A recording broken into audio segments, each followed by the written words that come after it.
اللہ رب العزت اپنی امان میں رکھے اور سلامتی ہو آپ سب پر۔ دور حاضر کے عظیم داعیے قرآن اور دینی رہنما ڈاکٹر اسرار احمد کی شخصیت مسلمانان پاکستان کے لیے ہی نہیں بلکہ دنیا بھر کے اردو بولنے اور سمجھنے والے افراد کے لیے کسی تعارف کی محتاج نہیں۔ ڈاکٹر اسرار 26 اپریل 1932 کو موجودہ بھارتی ریاست ہریانہ کے ضلع حصار کے مغل خاندان میں پیدا ہوئے۔ اللہ تبارک و تعالیٰ نے انہیں کم عمری ہی میں شعور کی دولت عطا فرمائی تھی۔ علامہ اقبال رحمۃ اللہ علیہ سے دلی لگاؤ کا عالم یہ تھا کہ محض 10 برس کی عمر میں ان کی اردو شاعری کے پہلے مجموعے بانگ درا کا مطالعہ مکمل کر لیا۔ لہٰذا یہ حقیقت آپ پر واضح ہو گئی کہ امت کے زوال کا اصل سبب قرآن سے دوری ہے، اور گویا اوائل عمری ہی سے خدمت قرآن کا جذبہ آپ کی سوچ میں سرایت کر گیا اور اسلام کو پھر سے غالب کرنے کا ولولہ آپ کے اندر بڑی شدت سے موجزن ہو گیا۔ نومبر 1947 میں ہجرت کر کے پاکستان تشریف لائے آنے کے بعد آپ لاہور منتقل ہو گئے اور گورنمنٹ کالج سے FSC کا امتحان امتیازی نمبروں سے پاس کیا۔ 1954 میں انہوں نے کنگ ایڈورڈ کالج سے MBBS کرنے کے بعد 1965 میں جامعہ کراچی سے MA کی سند بھی حاصل کی۔ آپ نے 1971 تک میڈیکل پریکٹس بھی کی۔ دوران تعلیم آپ اسلامی جمعیت طلباء سے وابستہ رہے اور فعال کردار ادا کرتے ہوئے ناظم اعلیٰ مقرر ہوئے۔ تعلیم سے فراغت کے بعد آپ نے جماعت اسلامی میں شمولیت اختیار کی، تاہم جماعت کی انتخابی سیاست اور فکری اختلافات کے باعث آپ نے اس سے علیحدگی اختیار کر لی اور اسلامی تحقیق کا سلسلہ شروع کر دیا۔ 1975 میں تنظیم اسلامی کی بنیاد رکھی جس کے وہ بانی قائد مقرر ہوئے۔ 1981 میں آپ جنرل ضیاء الحق کی مجلس شورا کے بھی رکن رہے۔ حکومت پاکستان نے آپ کی خدمات کا اعتراف کرتے ہوئے اسی سال ستارہ امتیاز سے نوازا۔ تنظیم اسلامی کی تشکیل کے بعد آپ نے اپنی تمام توانائیاں تحقیق و اشاعت اسلام کے لیے وقف کر دی تھیں۔ آپ نے 100 سے زائد کتب تحریر کیں جن میں سے کئی کا دوسری زبانوں میں بھی ترجمہ ہو چکا ہے۔ آپ نے قرآن کریم کی تفسیر اور سیرت نبوی صلی اللہ علیہ وسلم پر کئی جامع کتابیں تصنیف کیں۔ مشہور بھارتی مسلم اسکالر ڈاکٹر ذاکر نائک سے ان کے قریبی تعلقات تھے۔ اسی ضمن میں انہوں نے بھارت کے کئی دورے بھی کیے۔ عالمی سطح پر آپ نے مفسر قرآن کی حیثیت سے زبردست شہرت حاصل کی۔ اللہ تعالیٰ نے ڈاکٹر اسرار پر بے مثال عنایات کی بارش فرمائی تھی۔ ان کی شخصیت قول و فعل میں مطابقت، اصولوں پر سختی سے عمل، کلمہ حق کہنے کی زبردست جرأت، خودداری، قناعت، سادگی، توازن و اعتدال، استقامت اور نیک مقاصد کے ساتھ سچی لگن سے آراستہ تھی۔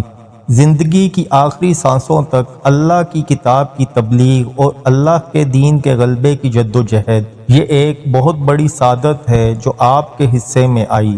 ڈاکٹر اسرار احمد بلا شبہ دور حاضر میں کلام اقبال کے شارح تھے۔ آپ نے اقبال رحمۃ اللہ علیہ کے کلام اور فکر کو سمجھا اور بڑے عام فہم لیکن تحریکی انداز میں لوگوں کو بھی سمجھایا۔ اقبال رحمۃ اللہ علیہ جو ولولہ تازہ دلوں میں پیدا کرنا چاہتے تھے، ڈاکٹر صاحب اس کا ایک بہت مؤثر ذریعہ بن گئے۔ خاص طور پر اقبال کی ترجمان القرآن ہونے کی حیثیت کو نمایاں کر کے ڈاکٹر صاحب نے نہ صرف اقبال کی اصل قدر و منزلت سے قوم کو آگاہ کیا بلکہ قرآن کریم کی اس عظمت کو بھی آشکار کیا جس تک اقبال رحمۃ اللہ علیہ کی رسائی ہوئی تھی۔ بلا شبہ حالات حاضرہ کی نبض پر ڈاکٹر اسرار احمد صاحب کا ہاتھ تھا۔ قرآن مجید فرقان حمید کی روشنی میں ان کے سیاسی تجزیے نہ صرف فکر انگیز بلکہ ولولہ انگیز ہوتے تھے۔ مسائل کا بھرپور تجزیہ کرنا اور ان کا قابل عمل حل تجویز کرنا آپ کی فہم و فراست کی دلیل تھا۔ وقت کے حکمرانوں کی غلط پالیسیوں اور اقدامات پر بے باکی سے تنقید کرنے میں آپ کا مقام ممتاز تھا۔ ڈاکٹر اسرار صاحب کا سب سے نمایاں کارنامہ امت کو قرآن مجید کے فہم و تدبر کی طرف راغب کرنا ہے۔ انہوں نے قرآن کریم کی علمی اعتبار سے عظمت کو بھی خوب واضح کیا اور عوامی سطح پر قرآن مجید کے ذریعے عام لوگوں کے لیے بھی فہم قرآن کی راہیں کھولیں۔ قرآن کریم اس انداز سے بیان کیا کہ لوگوں کو اس میں اپنے مسائل کا حل دکھائی دینے لگا۔ حالات حاضرہ کا تجزیہ قرآن مجید کی روشنی میں اتنے مدلل انداز میں کیا کہ آیات قرآن انہیں حالات حاضرہ کے مطابق محسوس ہونے لگیں۔ 1972 میں مرکزی انجمن خدام القرآن لاہور کے نام سے ایک ادارہ قائم کیا، جس کی ملک بھر میں موجود شاخیں اور قرآن اکیڈمیز خدمت قرآن اور دعوت قرآن کے بہت بڑے مراکز بن گئے۔ ڈاکٹر اسرار احمد پہلی بار پاکستان ٹیلی ویژن پر 1978 میں الکتاب نامی پروگرام میں نظر آئے۔ اس کے بعد دوسرے پروگرامز جنہیں الف لام میم، رسول کامل، الکتاب کے نام سے جانا جاتا ہے، اور پاکستان ٹیلی ویژن کی تاریخ کے تمام مذہبی پروگراموں میں سب سے زیادہ مقبول الہدیٰ، جس نے اسے گھریلو نام بنایا۔ آپ نے انٹرنیٹ اور سیٹلائٹ چینلز کے ذریعے علوم قرآنی کی نشر و اشاعت کا نا ختم ہونے والا سلسلہ جاری کر دیا۔ مزید برآں ماہ رمضان المبارک میں قرآن مجید کا مکمل ترجمہ اور مختصر تشریح پر مشتمل دورہ ترجمہ قرآن کے منفرد اور مبارک سلسلے کو امت کے لیے پورے قرآن کریم کے سالانہ ذکر کا ذریعہ بنایا۔ یہ سلسلہ پاکستان اور بیرون ملک سینکڑوں مقامات پر جاری ہے۔ آپ کی مشہور تصانیف اور تالیفات میں منہج انقلاب نبوی صلی اللہ علیہ وسلم، خطبہ خلافت، دعوت رجل قرآن کا منظر و پس منظر، تعارف قرآن، قرآن مجید کا منتخب نصاب، مسلمانوں پر قرآن مجید کے حقوق، نبی اکرم صلی اللہ علیہ وسلم سے ہمارے تعلق کی بنیادیں، اسلام کی نشات ثانیہ، کرنے کا اصل کام، اور دینی فرائض کا جامعہ تصور وغیرہ قابل ذکر ہیں۔ بلا مبالغہ ان کے سینکڑوں آڈیو ویڈیو لیکچرز موجود ہیں، جن کے دنیا کی کئی زبانوں میں تراجم ہو چکے ہیں۔ بلا شبہ یہ کہا جا سکتا ہے کہ انہوں نے اسلام کا صحیح تشخص ابھارنے میں وہ اہم ترین کردار ادا کیا جو تاریخ میں کبھی فراموش نہیں کیا جا سکے گا۔ قرآنی تفسیر اور تفہیم کے تناظر میں ڈاکٹر اسرار احمد، مولانا محمود حسن دیوبندی اور علامہ شبیر احمد عثمانی کی صنف کے پختہ کار روایت پسند ہیں۔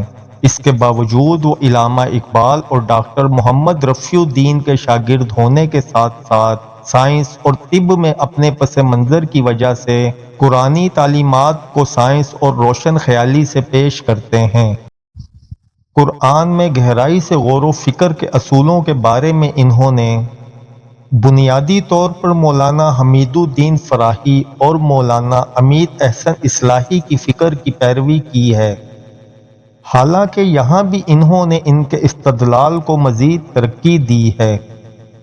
ڈاکٹر اسرار احمد اسلام کے ایک متحرک اور انقلابی تصور پر یقین رکھتے ہیں، اور اس سلسلے میں وہ مولانا ابوالکلام آزاد اور مولانا سید ابوالعلا مودودی کے شاگرد ہیں۔ ڈاکٹر اسرار احمد صاحب نے جہاں قرآن کے آفاقی پیغام کو عام کرنے اور دنیا کے مسلمانوں کی دینی حوالے سے فکری اور علمی رہنمائی کا عظیم فریضہ سر انجام دیا، وہاں قرآن کی آفاقی ہدایت پر عمل پیرا ہونے اور دین کے عملی تقاضوں بالخصوص غلبہ اقامت دین کی جدوجہد کی خاطر ایک منظم جماعت کی داغ بیل ڈالی، اور اس کٹھن اور پرصعوبت راہ پر عملی طور پر قدم رکھنے کی خاطر ایک قافلہ بھی تشکیل دیا۔ مزید برآں انہوں نے انتخابی سیاست کے راستے کی بجائے منظم انقلابی جدوجہد کے راستے کو پاکستان میں نظام خلافت کے قیام کا واحد ذریعہ قرار دیا۔ اور اس ضمن میں نبی کریم صلی اللہ علیہ وسلم کے طریقہ انقلاب اور دور حاضر میں اس کے نافذ العمل ہونے کی عملی شکل کی وضاحت بھی فرمائی۔ ڈاکٹر اسرار احمد صاحب کے لیے ہرگز مشکل نہ تھا کہ وہ اپنی میڈیکل کی تعلیم، ذہانت اور بھرپور قوت کار کی بنیاد پر خوب مال و دولت جمع کر لیتے، لیکن انہوں نے خدمت قرآنی کی دولت جمع کی جو دنیاوی ساز و سامان سے کہیں اعلیٰ و ارفع ہے۔ آپ کے درس و خطبات کے ذریعے لاکھوں افراد تک قرآن کا پیغام پہنچا، ہزاروں افراد کی زندگیوں کی اصلاح ہوئی اور سینکڑوں مبلغین قرآن تیار ہوئے۔ مورخہ 14 اپریل 2010 کو آپ اس جہان فانی سے کوچ کر گئے۔ انا للہ و انا الیہ راجعون۔ لیکن صدقہ جاریہ کی یہ کمائی بلا شبہ انتہائی قیمتی اثاثہ ہے جو وہ اس دنیا میں کما کر چلے گئے۔